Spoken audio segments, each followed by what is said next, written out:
Thank you, Bill. Now, over the past year, we've done quite a few stories on Delaware's controversial opt-out bill. That bill would have formally allowed parents to opt their kids out of state testing. Now, months after the governor vetoed the bill, some lawmakers wanted to override him. Our Sussex County Bureau Chief Evan Kozlov was at Ledge Hall for the vote tonight, and he joins us now outside Milton Elementary School. And Evan, lawmakers didn't even get to vote. That's right, Paul. That's because before they could vote on the override itself.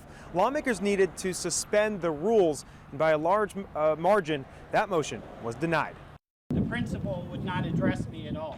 Outside of Leg Hall on Thursday, there's a passionate group of parents, teachers, and some lawmakers. The group was voicing its support for an override of the governor's veto on House Bill 50.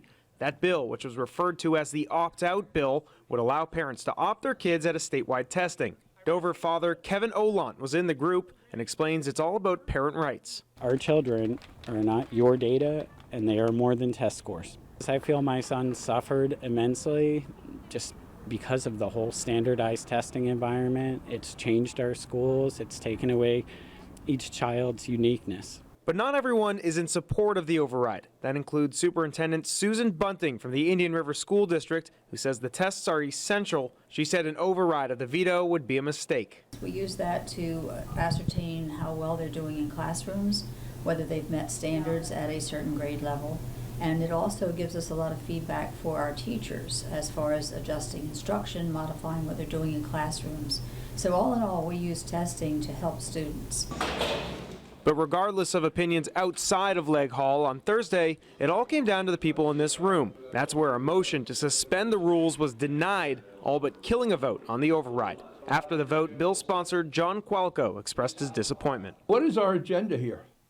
Is our agenda to ignore the rights of parents? Then I guess we should start writing bills and writing laws that capture those children, put them in a compound, and we'll raise them. Bill dead for now, as the governor's veto will stand.